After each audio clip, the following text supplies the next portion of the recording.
സംസ്ഥാനത്ത് ഒരു തെരഞ്ഞെടുപ്പിലും ഇല്ലാത്ത സവിശേഷമായ ചില കാര്യങ്ങളാണ് ഇപ്പോൾ നമ്മൾ കണ്ടുകൊണ്ടിരിക്കുന്നത്. എന്താണെന്ന് പറഞ്ഞാൽ കൊടിയില്ലാത്ത പ്രകടനം.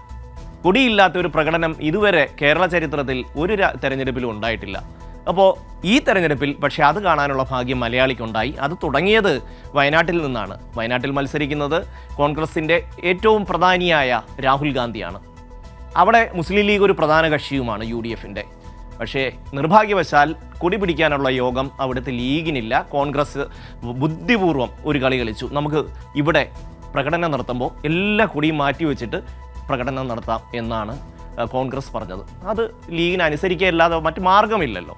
സ്വാഭാവികമായിട്ടും വയനാട്ടിൽ അവരതനുസരിച്ചു.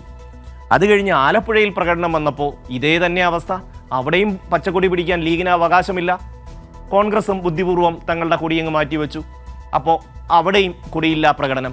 വീണ്ടും കൊല്ലത്തേക്ക് വന്നപ്പോഴോ അവിടെയും ഇത് തന്നെ അവസ്ഥ. അവിടെ പിന്നെ അധികം ലീഗൊന്നും ഇല്ല. ഉള്ള ലീഗുകാർക്ക് ഒരു 10 പേരുണ്ടെങ്കിൽ അവർക്കൊരു കൊടി പിടിക്കാൻ ഒരു ആഗ്രഹം ഉണ്ടാവുമല്ലോ സ്വാഭാവികമായിട്ടും. പക്ഷേ നിവൃത്തിയില്ല, അവിടെയും കൊടി പിടിക്കാൻ പറ്റിയില്ല. എന്തായാലും സംസ്ഥാനത്ത് ഈ ഒരു കഥ ഇങ്ങനെ പറഞ്ഞിട്ട് LDFും CPMും പ്രത്യേകിച്ചും മുഖ്യമന്ത്രിയാണെങ്കിൽ എല്ലാ വേദിയിലും ഈ കാര്യം ആവർത്തിച്ച് പറയുന്നുണ്ട്. കൊടി പിടിക്കാൻ ഗതിയില്ലാത്ത ലീഗിൻ്റെ ഒരു അവസ്ഥ. കളിയാക്കാണെന്ന് പറഞ്ഞാൽ നല്ല നന്നായിട്ട് കളിയാക്കുന്നുണ്ട്. അപ്പോൾ ആ ഒരു വിഷയം നമുക്കൊന്ന് പരിശോധിക്കാം.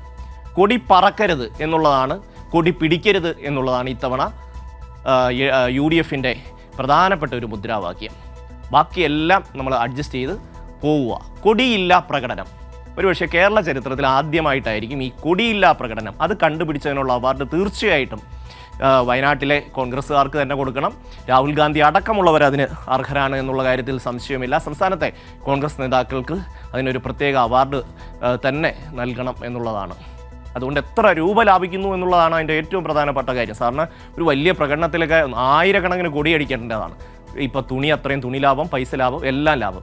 ആരെ ഒതുക്കാൻ വേണ്ടിയാണ് ഇത് ചെയ്തത്? ശരിക്കും ഇന്ത്യൻ യൂണിയൻ മുസ്ലിം ലീഗിൻ്റെ പച്ചക്കൊടി എന്ന് പറയുന്നത് അത്ര മോശപ്പെട്ട കൊടിയൊന്നുമല്ല.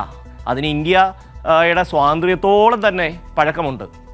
പഴയ ഇന്ത്യ വിഭജനത്തിന് മുമ്പുള്ള മുസ്ലിം ലീഗ് അല്ല, ഇന്ത്യയുടെ സ്വാതന്ത്ര്യത്തിന് ശേഷം രൂപീകരിക്കപ്പെട്ട ഇന്ത്യൻ യൂണിയൻ മുസ്ലിം ലീഗ്. 1948 മാർച്ച് 10-നാണ് ആ സംഘടന രൂപീകൃതമായത്.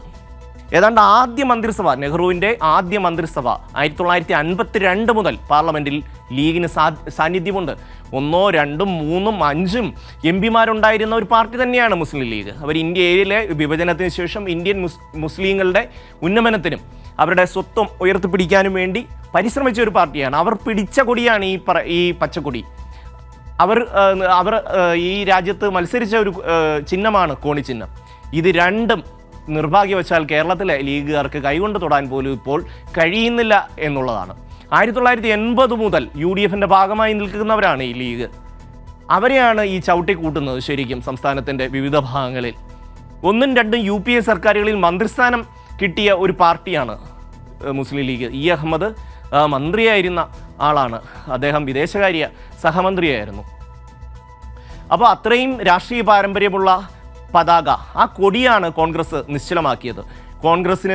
കോൺഗ്രസിൻ്റെ ഒരു BJP പേടി കൊണ്ട് നിവൃത്തിയില്ലായ്മ അത് കോൺഗ്രസ് വല്ലാതെ ഫേസ് ചെയ്യുന്നുണ്ട് എന്നുള്ളത് നമുക്ക് കൃത്യമായിട്ട് മനസ്സിലാക്കാം. എന്താണോ BJP അജണ്ട നിശ്ചയിക്കുന്നത് അതനുസരിച്ച് അതിൻ്റെ പിറകെ ഇങ്ങനെ പോകുന്ന ഒരു കുട്ടിയുടെ ചിത്രമാണ് നമുക്ക് ശരിക്കും കോൺഗ്രസിനെ കാണുമ്പോൾ ഓർമ്മ വരുന്നത്. അവിടെ പക്ഷേ ലീഗിനോട് കാണിച്ചത് ഒരു വഞ്ചന തന്നെയാണ്. കാരണം ലീഗിന് സ്വാഭാവികമായിട്ടും ഒരു പാർലമെൻറ്റ് തിരഞ്ഞെടുപ്പിൽ അവരുടെ കൊടി പിടിക്കാൻ ഒരു അവകാശമുണ്ട്. ആ അവകാശത്തെ തന്നെ ഇല്ലാതാക്കി കളഞ്ഞു. എന്തായാലും ഈ ഒരു തെരഞ്ഞെടുപ്പിൽ നമുക്ക് വ്യത്യസ്തമായ കൊടിയില്ല പ്രകടനം കാണാൻ അവസരമൊരുക്കിയ UDFനും കോൺഗ്രസിനും നമുക്കൊരു നന്ദി പറയാം. വലിയ ഒരു ചെലവ് ചുരുക്കലിൻ്റെ ഭാഗമായിട്ടാണ് ഇത്തരം ഒരു നടപടി ഉണ്ടായത്.